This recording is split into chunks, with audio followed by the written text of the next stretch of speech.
welcome back to my channel. On today's video I'm going to be going through my March empties. So I actually have quite a few bits in here, as you can see. So I'm just going to go through what I've used up and tell you whether I like them or not, basically. But before I get into all that, kindly hit that like and subscribe button. I would love to have you here with me on my journey of YouTube and craziness and all that goes with it. So let's get started.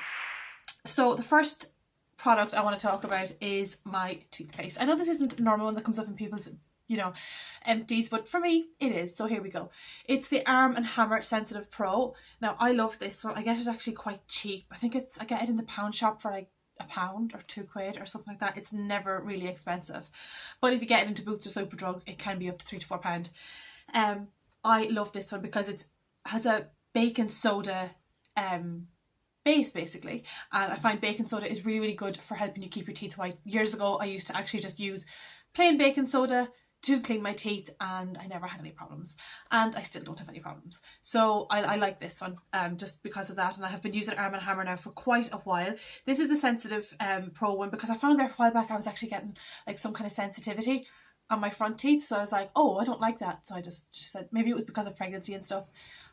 So I've just ran out of that one, but I actually have purchased a new one, but it's not the Sensitive Pro one, it's a different one. I think it's a whitening one, but that's now going for recycling. Another product I used up was the Neal's Yard Remedies Hydrating Rose Daily Moisturizer. Just that one there. Not a massive fan of this. I did not find it any use for my skin at all, which is one I won't be repurchasing. It says it softens and replenishes normal skin. I don't have normal skin. I have dry and oily skin, so I'm definitely more of a combination, dependent on the weather. I'm oily around my nose and my chin area and sometimes my forehead, but then on my cheeks and that I'm predominantly dry, and in my eye area I'm dry as well. So I did not find this any use for me at all, so I won't be getting another one of them. Another product I ran out of was the Botanics Nature Inspired Power of Plants 100% Organic Rose Hip and Lavender Restoring Overnight Facial Oil. That's a big long ass name for that. I did really like this product. I just found that it didn't absorb very well into my skin. That's the only thing. I would buy it again, but I think I'd need to have a look and see what other ones they have there as well. It was good. Just not my favourite. I prefer them to be actually absorbed and then leave me with a nice glow. I have been using some other products lately that I find work better, so yeah, I don't think I'll be getting that one again either. I might just see what else they have though, just in the range, just out of curiosity. Now these products that I have been using is the CN by Lidl. This is their own their own range of moisturisers. They don't have a great collection of them. This is it, the CN Q10 Daily Moisturiser Anti-Wrinkle Day Cream with Q10 and hyaluronic acid, and it also says on the thing here that it has vitamin E. Now I have been looking at the ingredients on this. I actually did a bit of research because I was like, I've used the Aldi ones for a while and they're really good, like for $3.49 I think it is, or $2.99, something like that. They're affordable, they're really good. But these, I did not find these good at all. And when I was looking at the ingredients list, I'm like, sodium hyaluronate, which is is hyaluronic acid basically. It's so far down the list that it's actually just a drop, like literally just a drop. You also have a lot of bulking agents in this, which is fine. I get you have to make the things thicker, but this is a starch agent. There's like starch agents in this as well. There is bulking agents, glycerin, water. There's a fair bit of alcohols in it as well. I just like the vitamin E, I couldn't actually see it in it. I'm possibly not looking for the right word. There is a little bit of caffeine in here as well. I just did not find this to be any way good for my skin at all. It didn't moisturise, it didn't leave me hydrated, it didn't give me that surge of moisture that I'm looking for. It didn't do any of that, so I am not rebuying these ever again. They were just an absolute disaster. This other product I ran out of was the Roche Posay Hydrophase Intense for eyes. This was the Anti-Fatigue Hydrating Concentrate, so that's that one. La Roche Posay. I really did like it, but it was £16 I think it was for this, and I have used eye creams from L'Oreal that I've got for a tenner that were better. I know it's only £6 more, but at the same time I am looking for intense hydration. Like if I'm going to spend nearly £20 on a eye cream, I expect it to be amazing.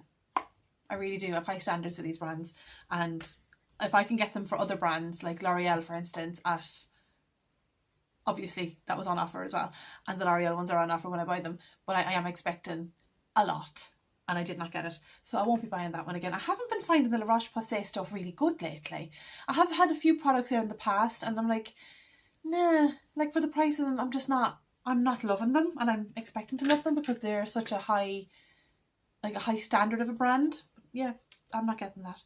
Another product I ran out of was my Maybelline New York, the Falsies Lash Lift. I loved this mascara, so that's that one. I'm actually quite annoyed that it's gone, but I'm just trying to use up my mascaras, so that one's now gone. Very, very good mascara. It was an absolute dupe for the Benefit They're Real. Absolute. Because I had both and I tested them, and yes. I think I may have done a video on that too, so check back in there somewhere. Now, these two are the Barry M eyeshadow pencils, waterproof, smooth and long wearing. So I've had these two colours, which is, I don't think they have names, do they? I've had these in my kit a while, in my collection. And this one is number 7, and I think that one is number 1, the white one. Yeah, so anyhow, they don't work anymore. They have been obviously so long in my collection that they've actually dried out. So I am now getting rid of them because, well, I don't use them. Now, another product that I used up was my Brow This Way Rimmel London brow gel. This was clear. Obviously, it's not, well, it's gone now. But yeah, it was okay. It didn't give me the hold that I am used to. I have found other brands that actually cost less, that give an amazing hold. I must do a tutorial on that actually, because I have found like an absolute gem of a product. Now, a long time ago, Barry M used to have this. I used to call it, like, it was literally a facelift in a bottle. If you put your brows up, they would stay up. And whatever way it worked, it used to like literally lift my whole brow area, and my eye area would be more open. It was the most amazing product. I remember being absolutely devastated when they discontinued it, but it was absolutely brilliant. I know they have a new one out now since, but I haven't tested it. But this old version, anyhow, I don't even have any left. It's all gone, but it was brilliant. And I expect really, you know, I expect my brows to be up. I expect a little facelift kind of thing going on here. But the new one from Sample Beauty that I got was amazing. Really loved it. Kept them in place, kept them hard. I like them to be hard. I don't want them to move unless I wash them off, which is what I'm loving. Now, today I actually have the MAC one in, which has a more medium hold. It doesn't have as strong a hold as I like, because I've quite, like, my hairs are quite dark and quite strong. But the Sample Beauty one was definitely better for giving that more laminated look. That's the word I was looking for, a more laminated look. But yeah, it's either the MAC one is my favourite or the Sample Beauty. Sorry about that, my camera decided to die. Of course it does. I don't have much products left, so we just go through this really quickly. So the last thing I was talking about was my Rimmel Brow. That's now gone. Again, I wouldn't be repurchasing that. I found better products, so that's a no. This other thing that I've finally used up is the Barry M Bold Black eyeliner. I have had this for years, like literally years. It is the blackest of blackest of blackest eyeliner. It's actually waterproof, smudge proof. Once it dries down, you're done. And I finally used it up, so that's that one. And another one was the Avon Nailwear Pro lip color nail varnish in like really bright pink. I don't know what color it is. Oh, it says Viva Pink. I finally used up a nail polish, which is quite good for me considering I never do that. So that is another one done. Another one bites the dust. These are all going to recycling, and I'm going to finish up this video. Thank you guys so much for watching my video. I hope you enjoyed watching me use up all these products. And now they're going to go to recycling, gone to a good home. And I'll see you all in the next one. Don't forget to like and subscribe. I'd love to have you here. Thank you again so much for watching. Bye. Mwah.